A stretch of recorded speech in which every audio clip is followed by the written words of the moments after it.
ಚಿನ್ನದ ಬಿಸ್ಕತ್ ಸಾಗಾಣಿಕೆ ಪ್ರಕರಣದಲ್ಲಿ ರನ್ಯಾ ರಾವ್ ವಿರುದ್ಧ ಸಾಮಾಜಿಕ ಕಾರ್ಯಕರ್ತ ತೇಜಸ್ ಗೌಡ ಇಡಿಗೆ ದೂರು ನೀಡಿದ್ದಾರೆ.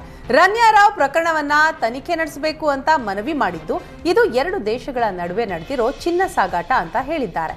ಈ ಮಾಫಿಯಾ ಹಿಂದೆ ದೊಡ್ಡ ದೊಡ್ಡ ರಾಜಕಾರಣಿಗಳು ಇದ್ದು ಕೂಲಂಕುಷವಾಗಿ ತನಿಖೆ ನಡೆಸಬೇಕು. ತನಿಖೆ ನಡೆಸಿದ್ರೆ ಸತ್ಯ ಹೊರಬರುತ್ತೆ. ಈಗಾಗಲೇ DRI ತನಿಖೆ ಆರಂಭಿಸ್ತಾ ಇದ್ದು, ಈ ಕೇಸ್ನಲ್ಲಿ ಕೋಟ್ಯಾಂತರ ಹಣದ ವ್ಯವಹಾರ ನಡೆದಿರೋ ಶಂಕೆ ಇದೆ ಅಂತ ತೇಜಸ್ ಗೌಡ ಆರೋಪಿಸಿದ್ದಾರೆ.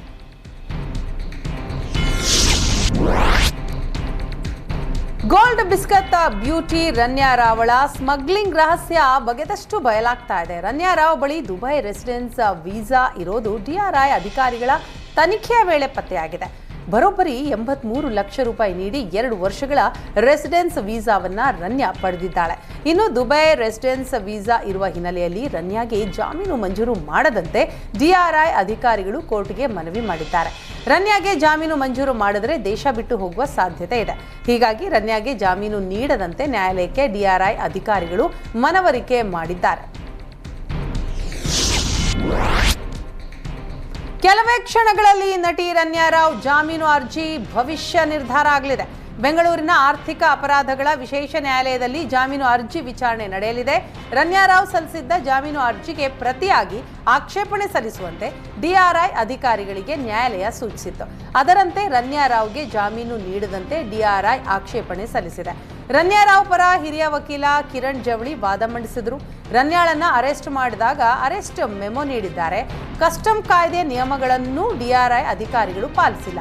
DRI ಅಧಿಕಾರಿಗಳ ಪ್ರಕ್ರಿಯೆಯಲ್ಲಿ ಸಾಕಷ್ಟು ಲೋಪ ಆಗಿದೆ. ಹೀಗಾಗಿ ಆರೋಪಿಗೆ ಜಾಮೀನು ನೀಡಬೇಕು ಅಂತ ರನ್ಯಾ ಪರ ವಕೀಲ ಕಿರಣ್ ಜವಳಿ ವಾದ ಮಂಡಿಸಿದರು. ಮಹಿಳೆಗೆ ಆಗಿದ್ದರಿಂದ ಕಾನೂನು ವಿನಾಯಿತಿ ಅಡಿ ಜಾಮೀನು ನೀಡಬೇಕು ಅಂತ ವಕೀಲರು ವಾದ ಮಂಡಿಸಿದರು. ಗೋಲ್ಡ್ ಸ್ಮಗ್ಲಿಂಗ್ ಕೇಸ್ನಲ್ಲಿ ಜೈಲು ಪಾಲಾಗಿರುವ ನಟಿ ರನ್ಯಾ ರಾವ್ಗೆ ಈ IT ಸಂಕಷ್ಟ ಈಗ ಎದುರಾಗಿದೆ. ಗೋಲ್ಡ್ ಸ್ಮಗ್ಲಿಂಗ್ ಮಾಡಿದವರ ಬೇಟೆಗೆ IT ಇಲಾಖೆ ಸಜ್ಜಾಗಿದೆ.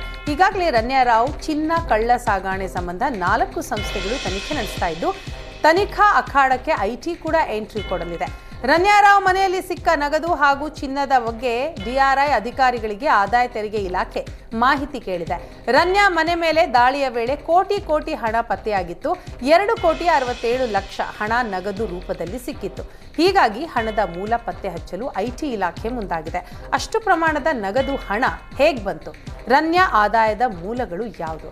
ಪತ್ತೆಯಾದ ಹಣಕ್ಕೆ ತೆರಿಗೆ ಕಟ್ಟಲಾಗಿದೆಯೇ ಅಂತ IT ಇಲಾಖೆ ತನಿಖೆ ನಡೆಸಲಿದೆ.